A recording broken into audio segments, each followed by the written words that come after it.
Okay, class, please observe on this slide the plus in your screen and please wait 5 minutes before we start.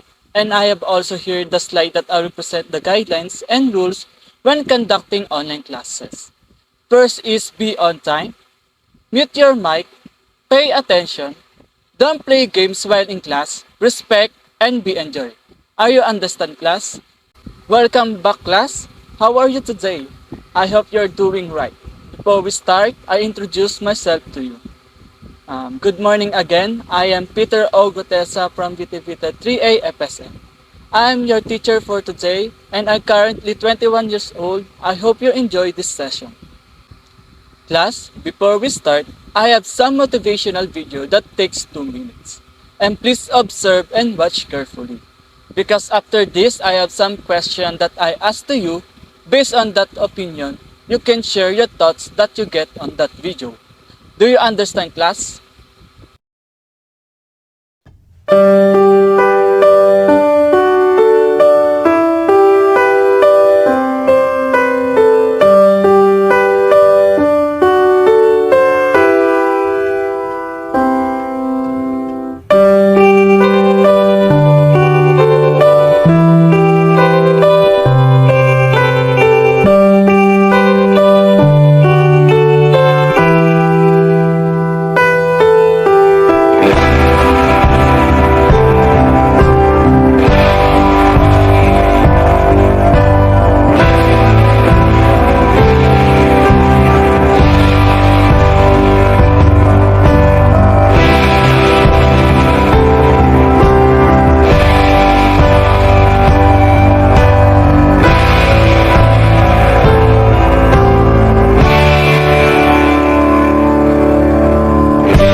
Okay.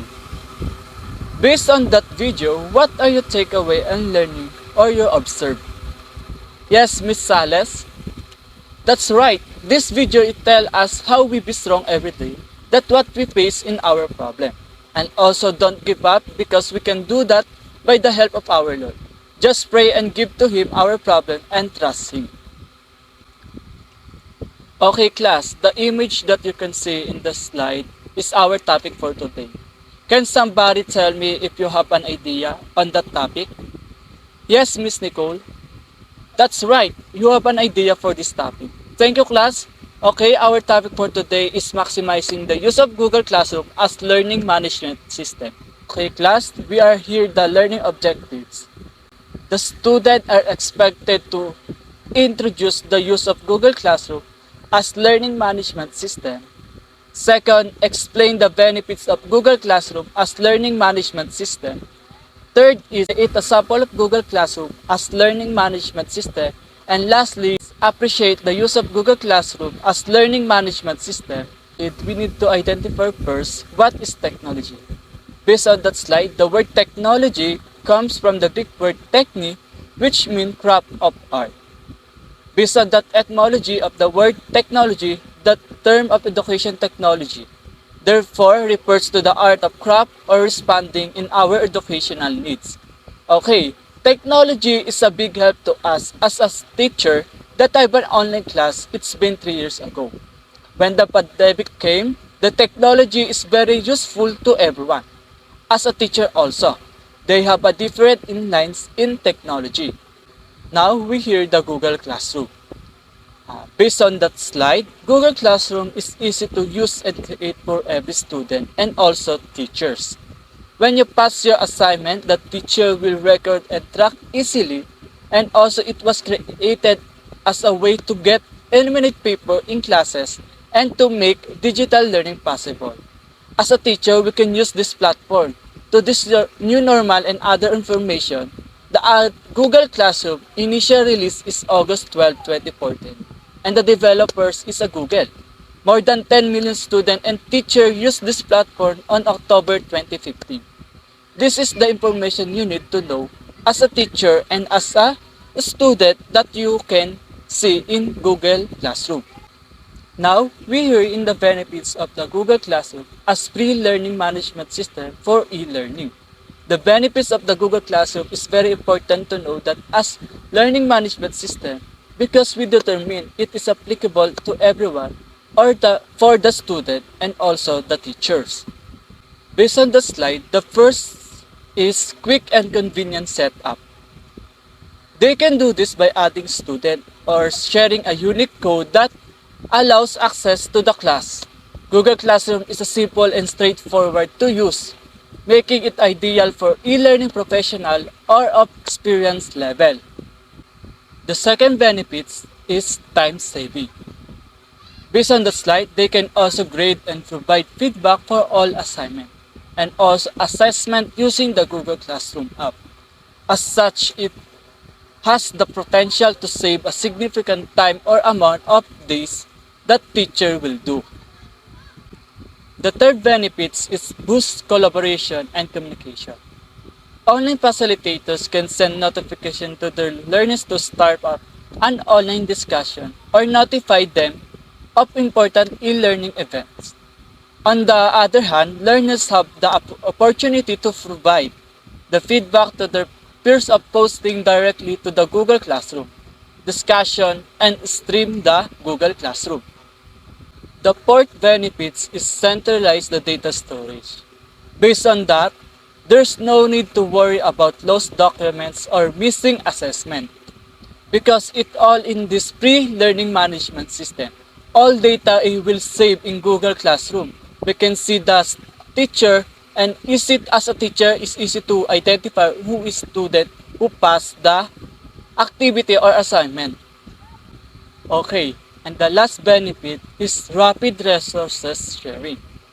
Rather than having to update an e-learning course or sending individual emails to every student, they can also simply access the Google Classroom app and distribute links to online resources and also supplementary e-learning materials that can benefit these learners or as a student we can benefit this and also as a teacher we can benefit a Google Classroom.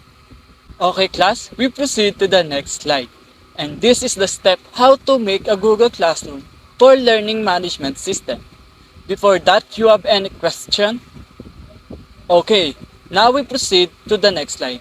Thank you for respond class. The first step class is navigate to Google Classroom.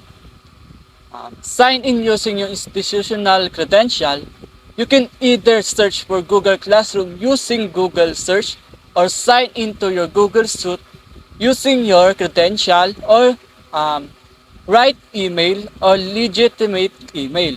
You can use the email that you have right now. The step 2 is create your course. First is click on the plus sign in the right hand corner on the screen to create your course. Okay class, the next slide is create topics within the course. First is click on the plus sign to create topics within the course. As you can see the slide, you need to find the plus sign in your Google Classroom. Okay, the next slide is populate your topics. With the material required for student learning, with your topic, you click the plus sign and choose to add either an assignment, a quiz, assign, a question, or discussion question. The materials comprising either a PDF document, a Word document, or a video clip, or a PowerPoint presentation. Okay, the last step is invite students to join the class. Once you have completed the development of your course in Google Classroom, you invite students to join either by clicking on the plus sign in the student tab or by sending the student an email with the course code included in your Google Classroom because some of Google Classroom have a unique code to join the student.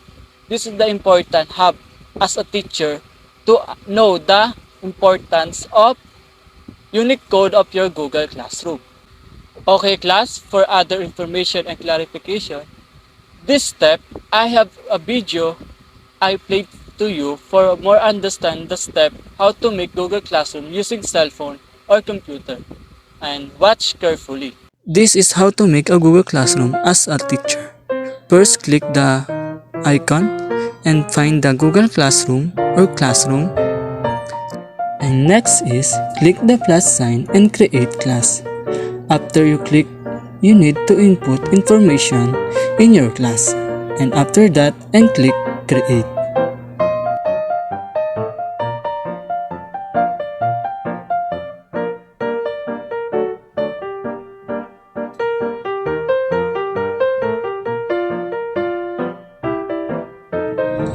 After you create a class, you need to click classwork to add some activities and assignment or other feature that have in Google Classroom.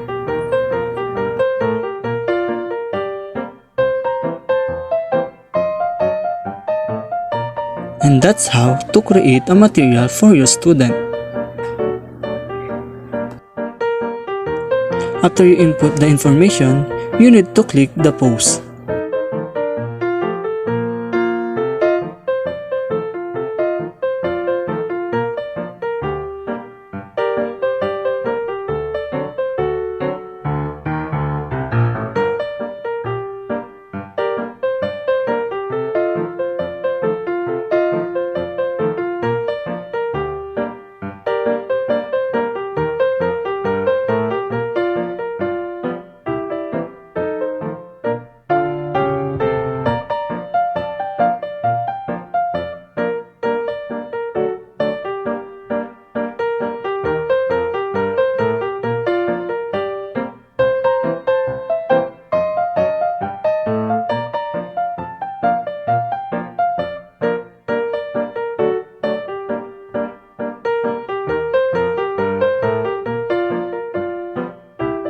And this is how to add your student in your Google Classroom.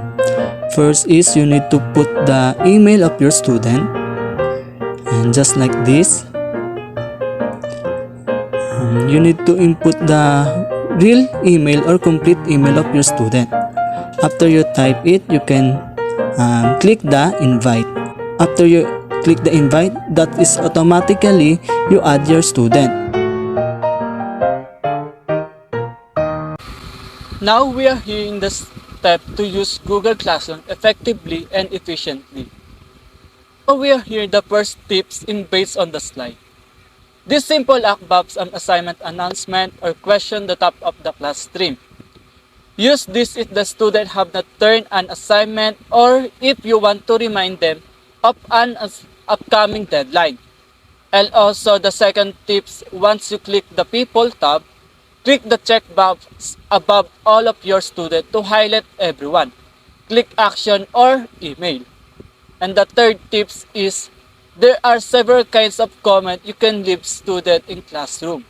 Knowing how each one work can make you more efficient and effective. By adding class comment, adding private comment, adding comment in doc, slide, or drawing or other document that can you post in our Google Classroom as a teacher. The fourth tips is announce it, put content in your classroom stream without creating assignment student must turn in. Use them to give student important links, doc, files, and video they need right now. And also the fifth tips is the best one in Google Classroom. When entering grades, type the grade for a particular student, assignment, then click return to get to the next student. Cycle through the student with keystroke instead of mouse click to save lots of time. And the sixth tips is the use of past post, and you can reuse it, make it the upper of our Google Classroom. You can reuse the past post by using reuse post, and we going to the top of our Google Classroom. And the seventh tips is click on the grades tab. Here you find all of the assignment for all of your classes in one place. Work your way down in the list and get on the top of everything in one spot. And the 8th tips is, do you spend too much time deleting email notification from Google Classroom and wish you could be turned them off? Click on the 3 lines in the upper left corner to delete all the information of your student.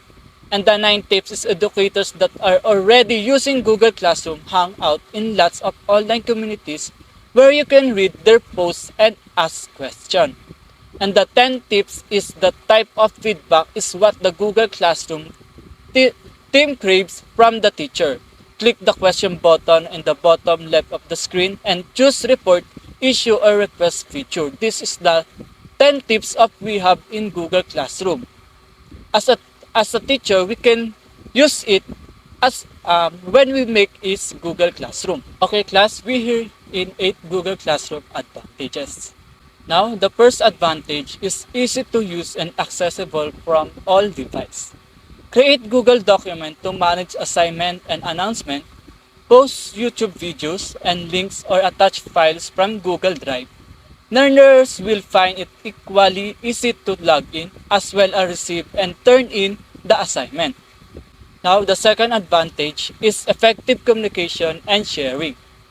Docs are easily organized and personalized in Google Drive folders. In other words, you no longer need email to share information. You just create a document, share it with as many learners as you want, and voila. And you want to share in many students, you can do it in our Google Classroom. Third advantage is speed up the assignment process.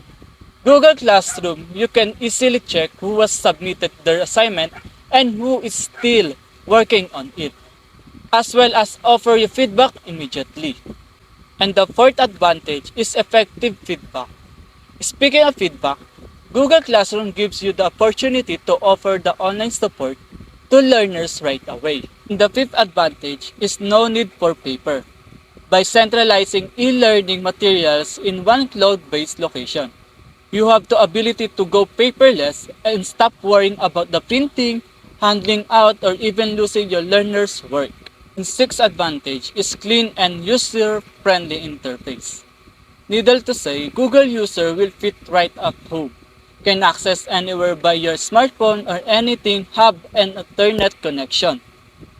And seventh advantage is great commenting system. Furthermore, you can create URLs for the interesting comment and using them for further online discussion. And the last advantage is for everyone, which means that you can create a Google Classroom for your and your colleagues and use it for faculty meetings, information sharing, or professional development as a Google Classroom. That's all our topic. Before we end, I call someone who have a takeaway about this topic and make a generalize it what had been learned. Okay, yes, Mr. Nasido? Okay, thank you, Mr. Nasido. That's right. Our generalization, we need to determine as a teacher the important and step how to create this platform. And also because it's a big help to us to have easy to communicate to our student. And we can organize the work of our student and create the different subject and set time if how many days they do the activity, quizzes, and assignment that I will assign. That's all for our topic for today. I hope you learned something new and you can use this for your future work and you will be knowledgeable and perfectly learn about this. Before we end, you have any question or clarification about this topic? Okay, I think you don't have a question. Again, thank you for listening.